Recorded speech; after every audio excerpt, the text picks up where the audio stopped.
Hello, everybody, and welcome to the Something Something podcast. My name is Eric Kasloff, and with me, as always, is Larry Sands. Say hello, Larry. Hello, Larry. All right, now this is another one of those weird episodes that we are doing.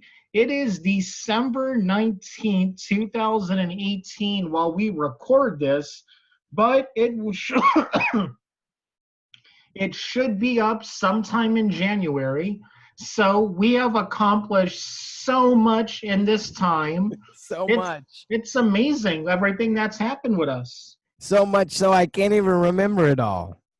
And No, but in all honesty, hopefully our year you've listened to our year wrap up show where me and Larry have discussed again everything, the highs and lows of this year and our plans for next year. Yeah, that's pretty much all I gotta say. What about you, Larry? you mean next year is in 2020 or I 2019? mean, 2000, this current year, You mean 18 or 19? 19. What Okay, we hope happens in 2019. because there's a lot of people out there like listening to this going, wait, is it 2018, 2019, or does he mean 2020? I'm gonna make it even more confusing. Oh, no. Man, I really love the new Creed album. I think, oh, I just 1990, want here to we point out, come. no one has ever said that in the history of music. Okay, you know what? No, that's not good. I like Creed. I liked, two songs. Okay, that's a start. That's a start, right? At least it's not So, Nickelback. what? Well, so I know there's a lot of stuff going on, Eric, with you, and collectively and separately. But I am kind of looking forward to reading Hillsborough Road. No joke. When we read it together When we over read it Zoom, together, yes, because I yes, don't trust you to read it. I'm being honest with you I on know. here. I know. I'm pretty bad at that. But here's what I do want to talk about. And coming up, I would really love to talk about Adjusting Honor because I got it up on Amazon Prime, and we should actually really do next couple podcasts maybe on marketing. Maybe people would like that, like filmmaking and all that good stuff and what goes I into. still want to do the commentary track. I know we need to. We will. We will. We will. So that's coming up sometime soon, I think. But there's one thing that I've been thinking about, and it's actually about writing and how hard it is to be a writer, or how hard I can think that it would be to be a writer. Because as an actor, or a director, you just kind of look at something and go, okay, cool, let's do it. But you are the creator of what actors and directors and editors bring to life, right? And I'm two of those things, three of those two things you just mentioned. That's right. And so, like, you're even more I don't want to say bogged down, but you got so much stuff going on. Because when you write, do you think about the direction of it? Yeah, every time I write something, it's Eric the writer's taking care of Eric the director and Eric the editor. See, that's what I'm talking about, and that's something that I think that we need to get into coming up. So this is just a little bit. Now, the reason I bring up writing and why it's so important and why I think it's such an amazing thing is we have a guest on this week, and she's a writer. And when I say writer, she's a writer. She's really good. Her name is Lisa Doughty. And Welcome to the show, Lisa. Hello, everybody. and I tell Glad you, to be here. well, thank you for being here. We're glad you're joining us. And I have to say that looking over some of your marketing materials, which is really just your cool website, and you really have a great website. Okay, first of all, you have like a ton of books that you've written that my mind Yes. is just I'm blown away. I'm completely blown away. But the one thing is too is you've only been a writer for how long? Since last year, February of last year. And Wow. how many? And and I'm on my 14th novel. Jeepers, man. Oh my God. That is absolutely amazing. So usually on the show, we talk about, how you got started and, where you came from. And then we kind of work our way up to where I just kind of want to jump in right now and go and find out, how do you come up with all the books and the ideas that you have in such a short amount of time being a writer? How do you do it? It's really no big, like secret thing. It's really the one thing leads to another. So I loved the genre that I write in, the romance, erotica genre, and I loved, I was an avid reader. I have 10,000 books behind me. Wow. And one day it was just for being an avid reader, 5 or 6 books a week, easily. And one day I just couldn't find anything that I really wanted to read anymore. I mean, I kind of ran through all of my favorite authors and ran through some that I didn't like because I didn't have anything else to read. And I was sitting there one day saying, God, I wish they would write about this character, and they would do this, and they would go here. And then I decided, you know what, I'm just gonna jot down some ideas, and then that turned into a book, and then that book turned into a series, and that made me think of something else, and those characters turned into a series, and before I knew it, I had 10 books. Wow. So that really just, and I read about all of these, and I'm not alone as a reader, because I know that people who love the genre that I write, they read a lot of books. They're easy reads. They're not technical manuals or whatever, so you tend to breeze through them very quickly. And a lot of these writers take a whole year to write one book, and I'm like, what the heck are they doing? The whole time, and it's not like my novels are anymore, or novellas, or not fully developed stories and characters. My books are between 300 and 400 pages once the editing is done, and so I don't know why. I mean, everyone, interviews always say I'm so prolific and all of that, and I really just don't get why everyone else isn't. What are you doing that whole time? Well, okay. First of all, there's a couple little things that just popped up. So our listeners, their ears perked up when you said it was an easy read, right? Because everybody loves an easy read, especially nowadays. Everything has become so complicated. Look at our phones. That's for one, right? But the Right. easy read, and I, for one, so I am self-professed. I don't like to read. No, don't say anything, Eric. I was going to explain, usually his wife has to put me on Skype, and she'll tuck him into bed, and I got to read to him slowly. We just got through the Nancy Drew books, and every other page he was going, is she going to get murdered now? And I had to keep reassuring him Nancy Drew is not going to get murdered. Well, in my particular genre, there are literary geniuses, and then there are people like me who I specifically design my books to be easy reads.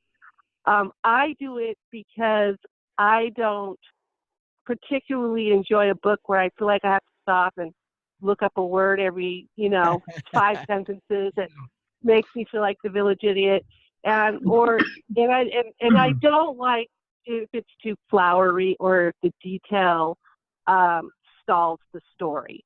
so I like, the authors that, write like me. I write like the authors that I try to emulate, so that, when you get into the book, you're reading and you're immersed in the story and you're escaping for a minute. And you don't want to put it down because you want to know what happens next. You're not lost in the minutia of literature. And so, romance novels, erotica, those two things, together, I mean, what's going to happen. So, there's a specific formula to all of those things, and you know what's going to happen. So to be a really good novel to read, it's all about the journey. So you got to make the journey should be, fun, and you should have an escapism quality to it. And that's why I prefer to write in a way that it's an easy read for the reader. I love that. I honestly, I think that is so good. That it's just easy. Now, speaking of all your books and the way you capture people and their attention just by looking at your website, which, by the way, all your links, your social media links, and your Will be in the website description of the video. in the description, yes. But just going over your website and reading the about section of the books, not just you, because so you are like super interesting and you sound like a crazy fun kind of gal, and I would assume that the way that you are, you write the way that you are, which is fun and crazy, and I think that's what makes them so cool. And the reason I say that is because just reading your little descriptions of your books on your website, it does exactly what you say that it does. It pulls you in, and all of a sudden you're put into, and it's all about a time period, correct? It's all about, I'm sorry, I got that last word. Well, like the time period, the time frame, the setting of all your books. Right. Yes, I'm stuck in the historical 1900s. I have a few reasons that I'm stuck there. One is I haven't been writing for very long, so I'm not bored with it yet. And I'm sure at some point I will be. But I like that era for my genre because there's so much to draw from. I mean, the way their relationships were structured back then, and sex is more of a forbidden fruit. I mean, kissing is a forbidden fruit. I mean, you can't even, your reputation would be ruined if you were caught kissing a gentleman you were engaged to or married to. So, there's a lot of to draw from and put in a story and make it interesting and keep it, captivating. But so at this point in time, I'm 100%. I'm still stuck in that genre. That's very cool. That era. And reading on your website again, you're so candid about your about me, or your about page on your website, and you talk so candidly about, I look it up on the internet and I find all this interesting stuff, and there's contradictions, but I mean, come on, when you're having fun writing a book, and no offense to any real writers out there like Eric and you, Lisa, but I mean, man, it's like making a movie. It should be fun. Yes, there's movies that make you think, and there's movies that make you scream, but there's just movies that you should just watch, like Dumb and Dumber, and just be okay with it, right? And not to say that your books are like that, but I think you have to have fun in what you do and what you read and who you are. And I guess I'm just trying to say is, and I have not read any of your books, but I've read your website, and it makes me want to read your books. Oh, well, good. Well, I always say, I don't know why more men don't read romance novels. You want to crawl into women's psyche? That's where you should go. Oh, that was the bottom line. All these guys that are listening to this, now they're gonna be right because it's so true, and it's like, well, okay, well, talk to me about the psyche. Let's get into it. Men, listen up. Well, it's romance, erotica. There are male authors in there, but it's primarily women authors, and it's the number one sold genre, and there's a reason for that, right? I mean, if you're talking about crawling into a woman's psyche,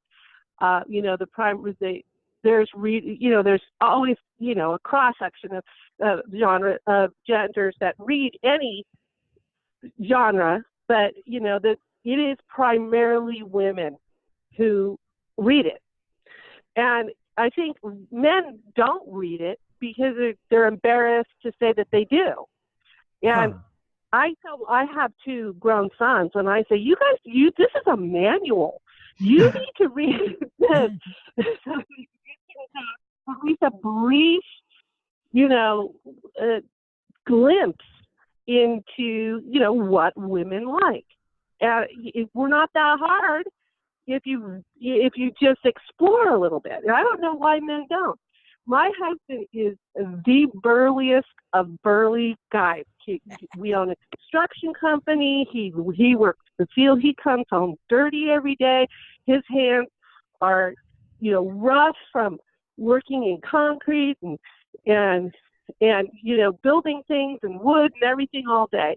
And I told him, I said, honey, you should probably read my book, because people are going to ask you, like, did you read her book? What do you think? You should probably read it so you don't have to lie.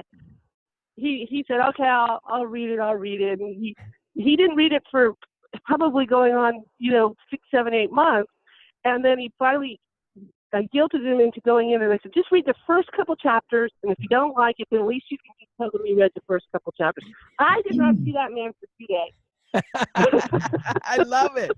I didn't see him for 2 days.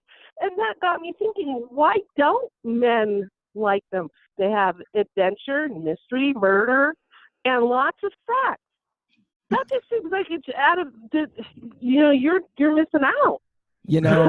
You're asking for a lot of, like, guys would never leave their house, I think. But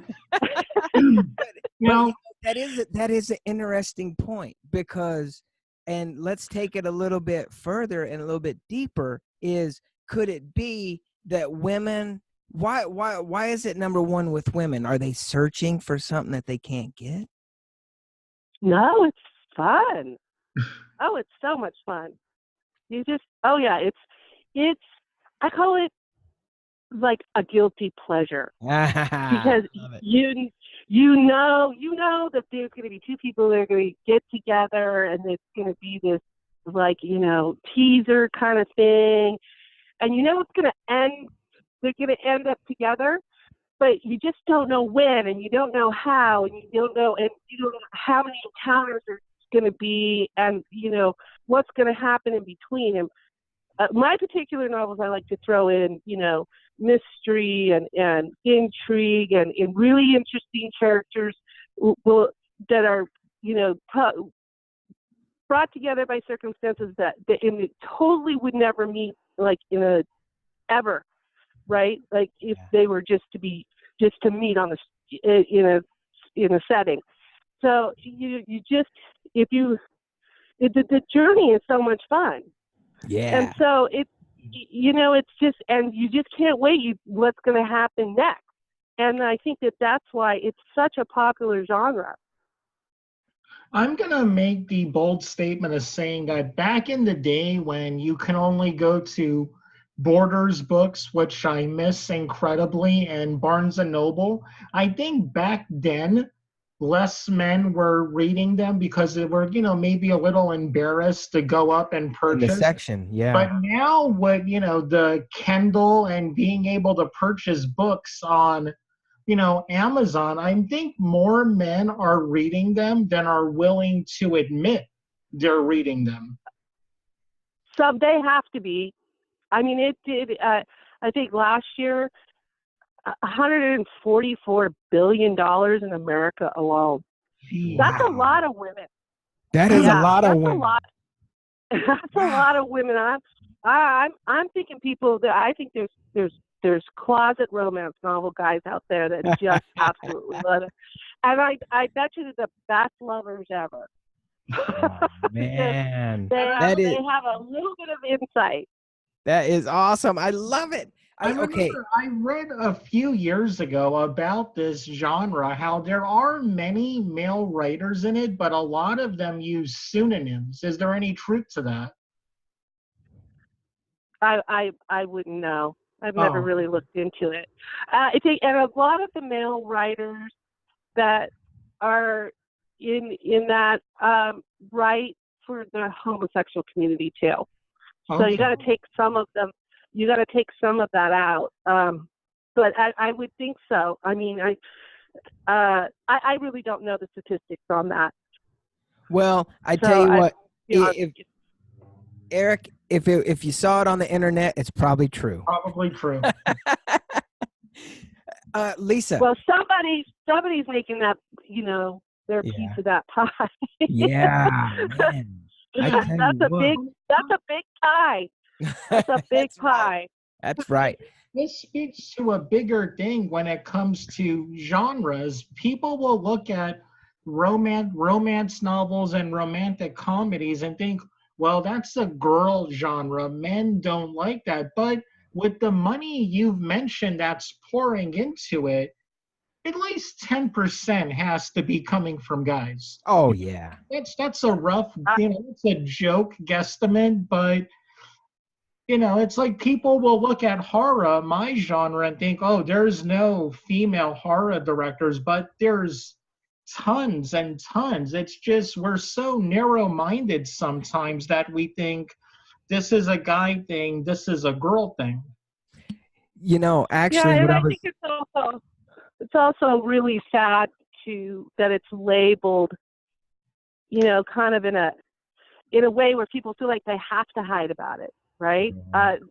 Because I think that women who, break into the horror genre and do well and make a name for themselves there, probably, like broke some glass ceiling in the old boys club, the Stephen King club. And, they probably, are really proud of it. Whereas, can that same thing be said about a male writer in the romance? It probably not, because the stigma is that it's not masculine. It's there's all kinds of chick flick and all these other little labels stuck on it and stereotypes that they wouldn't want associated with them being male, which I think is sad. I think it's sad on either side of the fence. Very much so, yeah. I think that it's just like right when guys like, do you ever read Playboy? Playboy, what's Playboy? I don't do that stuff. No. Right? But I think it's like totally cool that when you're standing in like line at the supermarket or wherever and you read Cosmo and the best positions and this and that and the other thing, hey, I don't mind opening that thing up to find out what's going on and what my woman wants, right? I think that's okay. Right. I think that's fine. I would think it. I know you would benefit from my books. Ooh. Well, I got a new Christmas list. Yeah. I tell you, let's talk a little bit about, because it was interesting that you had mentioned it, and you also talk about it on your website, is how you started writing in the genre, and you thought that there was nowhere else to go, that you couldn't find what you were looking for in a book or in a fantasy or just in your mind. Because obviously when you read books, I mean, it's like, it's better than a movie really, because it's the imagination's in your head, but it's on the page. But talk to me a little bit of, because I know, what is it? What was your first book? Black Star was my first book. Black Star. Black Star. Yes. Yes. And Tell us a little bit about it. It's about pirates. Yeah, it's about pirates. So that's Hmm. probably, it's a very adventurous tale with a lot of twists and a cloaking device that would really never really exist. But it was fun to, a fun thing to use in there. That I thought that was interesting. But yeah, you say it's like, it's not like a movie, but I don't know what your writing process is, but my writing process maybe comes from my theater background and some of, I, I've always been on the technical end of things. I've never been an actor like you, but I just, it runs like a movie in my head. And the thing I struggle with the most is getting enough detail out to set the scene. So, because it runs like a movie through my head. And then I actually pause it when I'm not writing anymore. And then I pick it back up. And that's my writing process. And maybe because of my background, that's just how I view things and create things, because that's how I see it. But it's funny that you say, there's so much to do when I feel like in my creative process, I can't get it all. I'm always hoping I get it all down so that the reader, walks through the same movie that I see. Does that Wow. make any sense Yeah. at all? Absolutely. Yes. Lisa, talk to us and tell everybody how do you come up with the types of stories that you do? Well,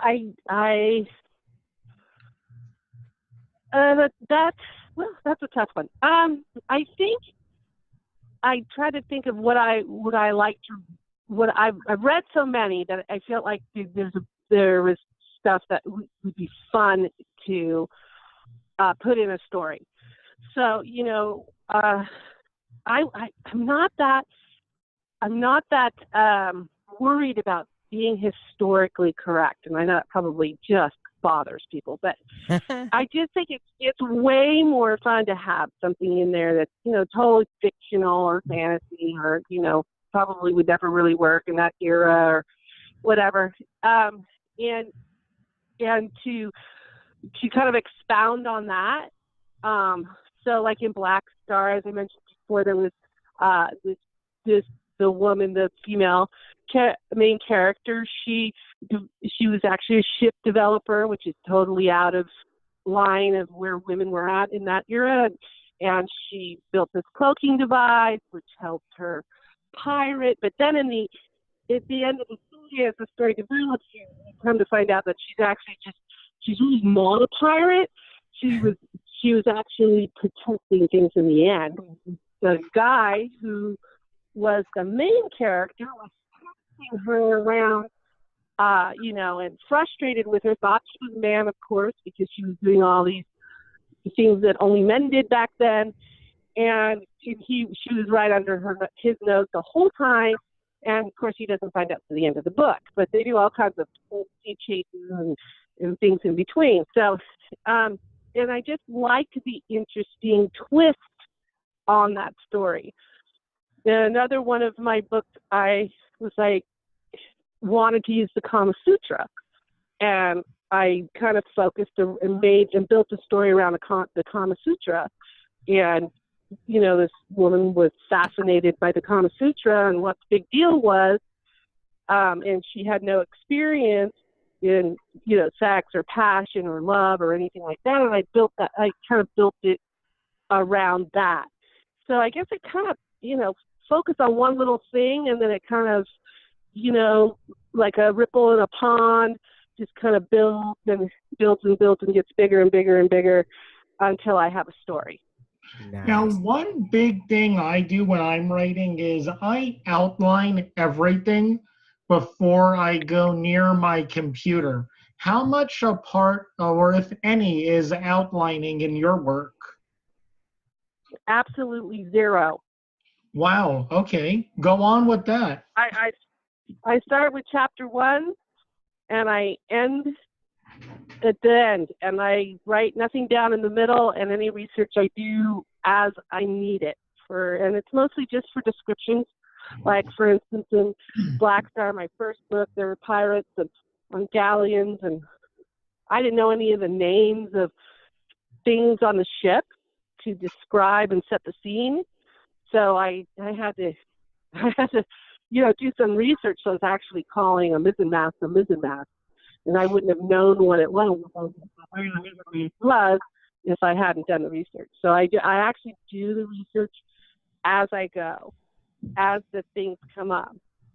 And it's funny, I think in that way, sometimes where my stories started, they don't end up where I thought they would end up, because, like, my analogy of the ripple in the pond, it's just like one thing leads to another, and before you know it, you're not hitting the shore you thought you were going to hit.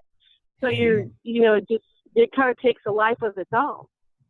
And sometimes my stories end up in a totally different spot. So I think every writer has a different, process that they use. And I can't even speak. I would feel a little caged in if I had an outline, because I would feel like I wasn't doing it. If I had an outline and I had to hit all these certain bullet points, that creative process probably would not work for me. I can understand that. The thing with me is I try to eliminate my writer's block. With me, it starts in a pen and paper outline. Then I move to an index card outline where I refine the story more. Then by the time I open Final Draft up, my screenwriting software, it's much easier for me. But I admire people like you who are able just to go from the hip and, create something. Well, I don't have any training, so maybe I'm doing it wrong. Really, seriously, I just opened my laptop one day. Yeah, I just opened my laptop one day. I didn't even have writer software. I just saw a Word document, Nice. I didn't even, so, maybe I'm doing it wrong. Well, no. Absolutely not. No. Keep doing what you're doing. Doing it wrong. Keep doing it. Keep doing what you're doing. Because you're what, 14 books in, did you say? Yes, sir. 14. Well, I'm on my 14. Not quite done. Give me a couple of weeks. I think you might be on the right path. How long? So don't change anything. How long does it usually take for you to write a book? Well, it kind of depends on how much, time I get. It's not my job. So, if, and I'm a mother of 3 children and a wife too. So, they do demand some attention. So it just kind of depends on how much screen time I get. Yeah. So, but I would say on average, if I can get, I try to write at night, and I try to, and I have a couple of days of the week off. I try to at least use half the day to get that. If I can get that consistency, probably 6 to 8 weeks. Wow. Absolutely amazing. Absolutely. My goodness gracious. So what do you have that's coming up? And I noticed, can you get all your books on Amazon? Yes, you can. And, so my Matchmaker series is my newest series. It's on my website. I get stuck in editing because I crank them out so fast that I get stuck there. So it's stuck in this second book, The Marquess, is stuck in editing at the moment. The Countess is ready to be released, but we're kind of waiting for the Marquess to be done, just because of the nature of the story. I wanted to release them at the same time. They're actually the same story, but one from the point of view of the woman and one from the point of view of the man. Genius. So usually I toggle between, in my stories, to be his point of view on something. Then I toggle to her point of view, and that's all on the same page. Well, I wrote 2 books, one point of view from the woman and one point of view from the man, but they're completely different because that is always completely different. Exactly. Always, always. And so how it shaped the story. So you can read book 1 and then read book 2, and you can enjoy having,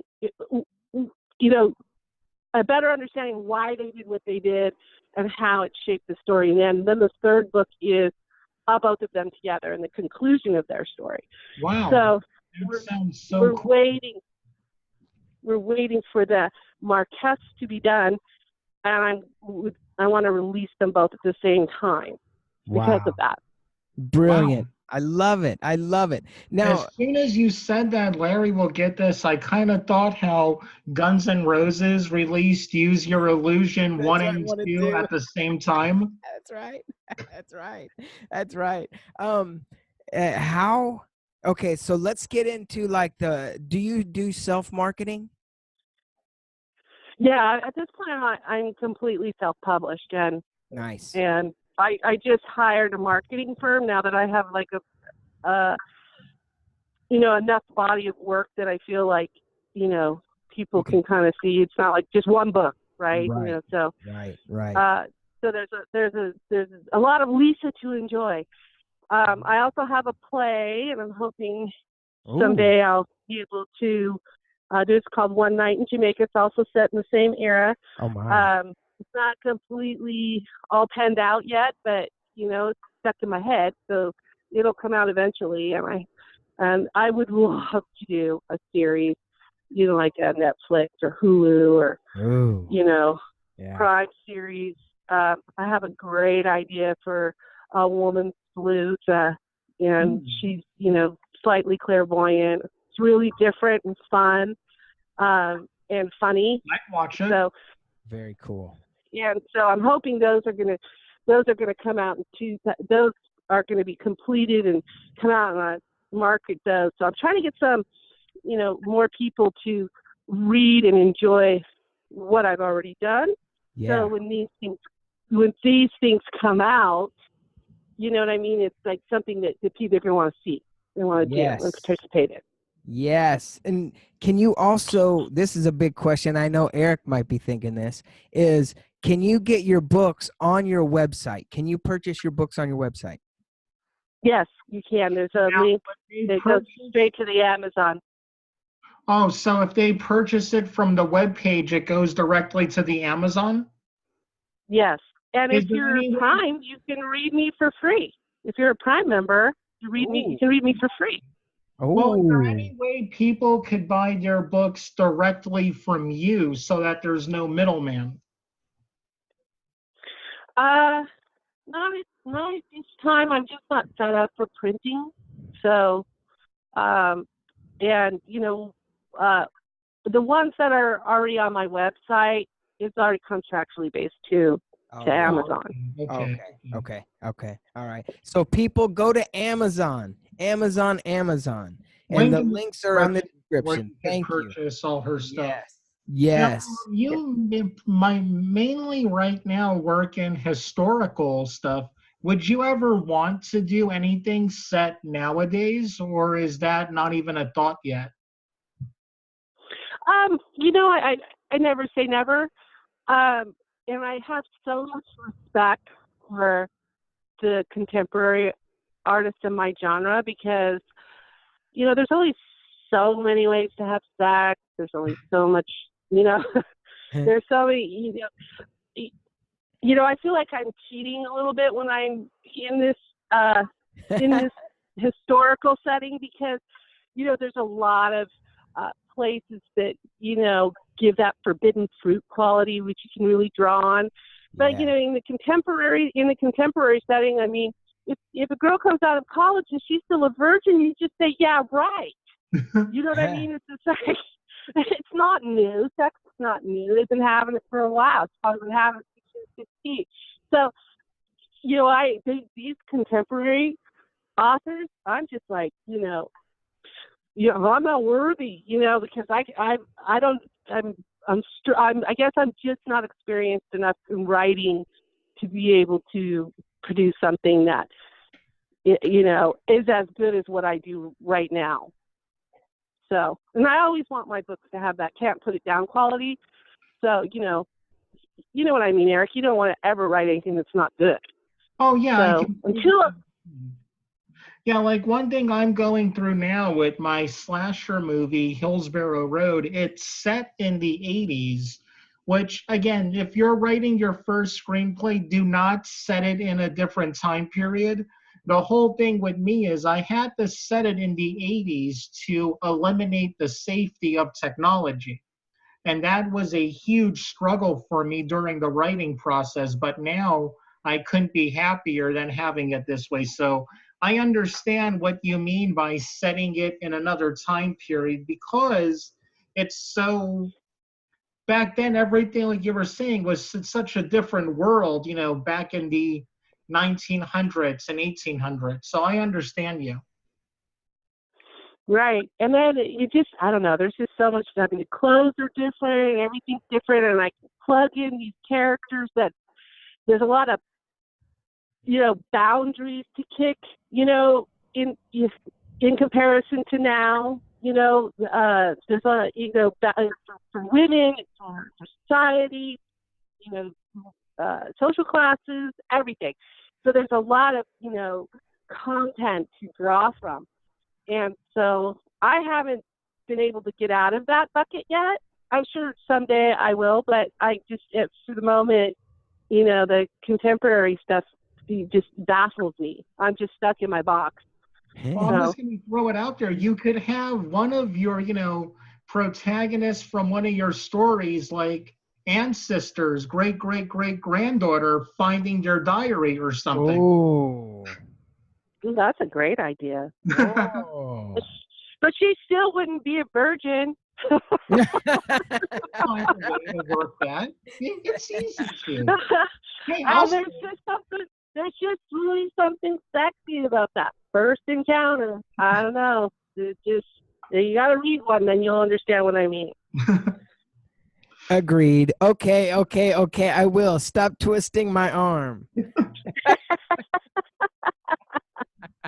Well, Lisa, it was an absolute blast having you on the show this week. And whenever you want to come back on, just email us and we will be more than happy to talk with you again about the upcoming books or your series that you're show and stuff like that start coming along. We would love to have you back on anytime.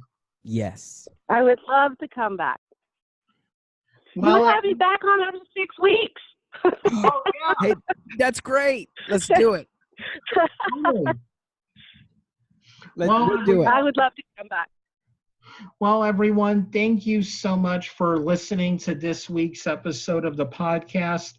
And we just hope that your 2019 is making your 2018 look like your 2017. So have an awesome week, everybody.